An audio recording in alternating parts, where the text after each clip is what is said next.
warahmatullahi wabarakatuh. Saya Muhammad Putra Kusuma dengan NIM 2003686. Nama saya Muhammad Ajri Rahayu dengan NIM 2000019. Perkenalkan, nama saya Siti Zahra Zelika dengan NIM 2004115. Perkenalkan, saya Sheila Mita dengan NIM 2001079. Perkenalkan, nama saya Rizka Siti Nurjana dengan NIM 2001011. Perkenalkan, nama saya Nisrina Mumtaza dengan NIM 2007685. Saya Agisa Nutpansar dengan NIM 2001267. Perkenalkan, nama saya Siti Intan Cahaya Kemuning dengan NIM 2001310. Perkenalkan, nama saya Evi Nur Aziza dengan NIM 2003933. Perkenalkan, nama saya Mala Amanda dengan NIM 2008144.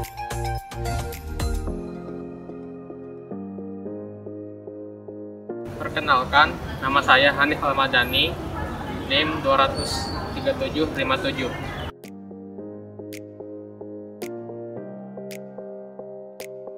Kami dari kelompok 2 Program Studi Fisika tahun angkatan 2020. Yeay.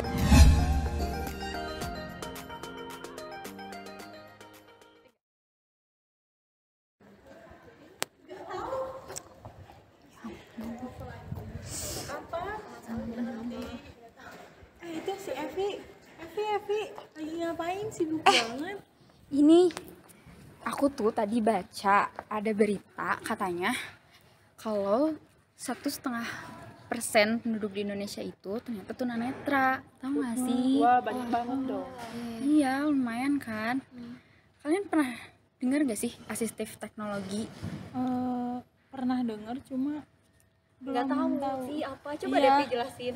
Jadi pokoknya singkatnya asistif teknologi itu teknologi untuk ngebantu orang-orang yang berkebutuhan khusus.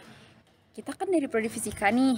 Iya. Gimana kalau misalnya kita bikin suatu alat asistif teknologi itu tentang apa ya, tapi kira-kira Itu gak sih, biasanya kan orang yang tunanetra tuh pakai tongkat. Tapi kalau pakai tongkat ribet gak sih? Soalnya si tangannya itu harus megang tongkat terus. Gimana kalau kita bikin sesuatu yang lebih praktis gitu buat orang tunanetranya? wah keren tuh idenya. Apa ya kira-kira? Kalau aku tuh mikirnya kayak kita tuh bikin topi. Si topinya itu yang bisa pakai sensor jarak gitu. Jadi bisa menganalisa kalau misalkan ada benda-benda di depan si tunanetra itu pas lagi jalan. Gimana? Boleh. Idenya bagus banget. Mantap kan? Sekarang kita mulai yuk proyeknya. Nah, kalian kalau mau tahu proyek kita sampai akhir, tonton terus ya video ini sampai akhir. Kita itu mencoba membuat alat yang dinamakan topi pintar, yang dimana topi pintar ini akan dipakai untuk orang-orang yang tunanetra. Nah, nanti orang-orang yang tunanetra itu akan terbantu dengan topi ini, yaitu ketika topi ini dipasangkan ke kepala yang orang tunanetra tersebut. Nah, mungkin saya praktekin gimana cara kerja dari alat ini ya. Boleh. Nah, jadi alat ini tuh pakai sensor ultrasonik dan juga pakai buzzer untuk nanti output si topi ini gitu. Nah, ketika misalkan di depan orang tunanetra tersebut ada orang ataupun tembok, nah dia itu akan bersuara. Nah, hal ini tuh bisa ngebantu supaya meminimalisir orang tersebut untuk tabrakan gitu. Nah, seperti itu mungkin Kang. Mungkin saya coba ya. Ya. Nah, misalkan di depan saya ada benda atau apa kan, misal gitu. Nah, yang akan terdeteksi. Nah, nanti ini tuh dapat meminimalisir tabrakan untuk orang tunanetra tersebut. Nah, mungkin gitu aja dari itu.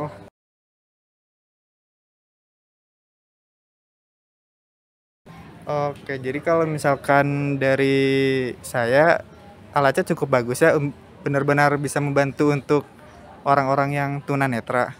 Terlebih lagi biasanya juga kan kita ini untuk orang-orang yang tunanetra kalau misalkan untuk melihat ke depan bisa menggunakan tongkat ya.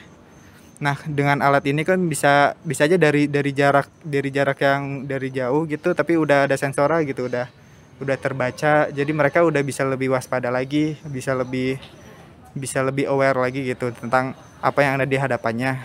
Nah, kalau misalkan menurut saya dari alat ini mungkin akan jauh lebih bagus lagi kalau misalkan bisa dideteksi dari jaraknya juga gitu.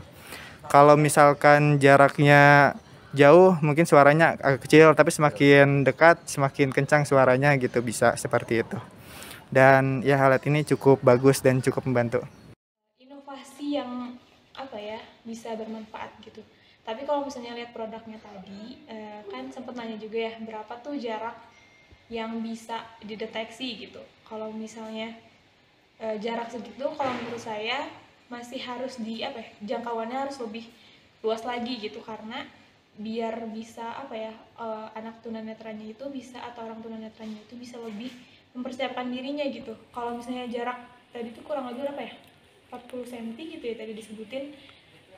Kalau menurut saya sih masih kurang jauh ya jangkauannya. Disebutnya itu produk inovasi ya, masuknya produk inovasi yang saya tahu. Kalau bisa itu ini nanti kan kalau misalnya ini digunakan akan disimpan di mana gitu kan harus sudah terpikirkan juga. Jadi kalau misalnya nanti mau dibuatkan kotaknya itu kan lebih bagus itu kan setipis mungkin ya.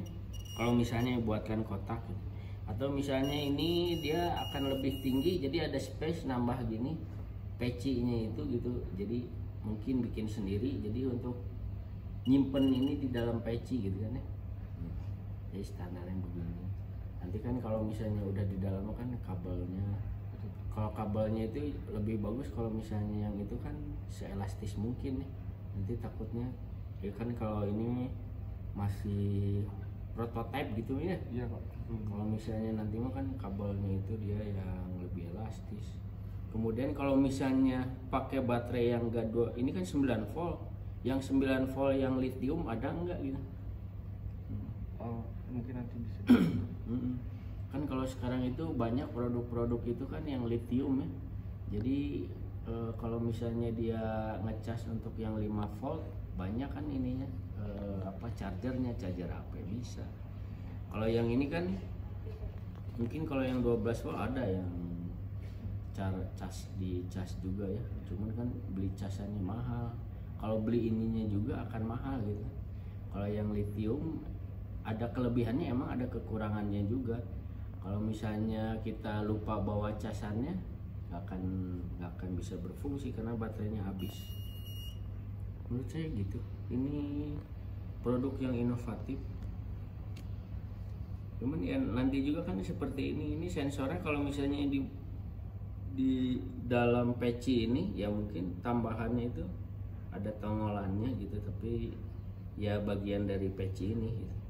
Biar ini kalau gini kan itu kayak mata robot ini. Kan biasanya kalau yang sensor itu kan dia kecil gitu, ada lubang kecil gitu ya. Nanti dia kan kalau misalnya gini ya tetap sensornya yang menghadap ke benda yang akan mempengaruhi bunyi ini ya, sensornya kan ya bekerja gitu. Ya menurut saya gitu. Ini kreatif, bagus ini, bisa di HKI kan ini, bisa jadi produk massal, bisa jadi cuan. Jadi koreksinya itu aja, ini harus slim, kemudian baterainya harusnya yang Kecil. Sehingga kalau memang ini dipakai untuk kopiah, ya kopiahnya nggak terlalu berat lah, kira-kira gitu. Iya Pak. Jadi desainnya memang di atas nih. Nah terus ini mungkin desain bentuknya apa namanya yang ultrasonik ya nggak nonjol gitu. Iya. Harus yang rapi. Itu kreativitasnya kalau bisa muncul apa namanya dia ditutup apa gitu ya. Gitu ya. Jadi kopiahnya jangan kopiah jadi gini, bikin aja pakai kertas agak tebal, kemudian nanti pinggirnya dikasih kain gini, dilangsut, bagus kan? Iya. Hah? Bisa aja misalkan sementara pakai kerdus agak kaku gitu kan, atau sebenarnya kain ini kan sebenarnya ada kayak semacam apa sih, kayak busa, bukan busa ya, ada bahannya nih yang bisa dijahit itu kan. Iya Pak. Kalau kertas maga ini ya, ada yang lembut, atau ini dimodif juga boleh, sisipkan di, nah, supaya muncul kreativitasnya. Iya Pak. Oke, jadi alasan saya membeli alat ini itu karena alat ini tuh cukup menarik ya, apalagi alatnya sudah jadi. Jadi karena menurut saya alat ini masih bisa dikembangkan juga. Soalnya alat ini sangat membantu untuk orang-orang yang tunanetra. Jadi saya tertarik untuk mencoba untuk mengembangkannya. Apalagi dari basic saya anak teknik elektro, saya cukup tertarik gitu. Dan saya ingin coba untuk mengembangkannya sendiri seperti itu.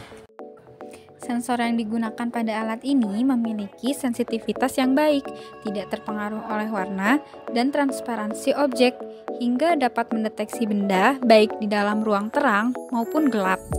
Sehingga, selain untuk penyandang tunanetra, sensor pada alat ini dapat digunakan sebagai alat pendeteksi longsor dan alat pendeteksi ketika tidak ada lampu. Namun, jangkauan deteksi sensor ini juga terbatas pada jarak 2 hingga 300 cm.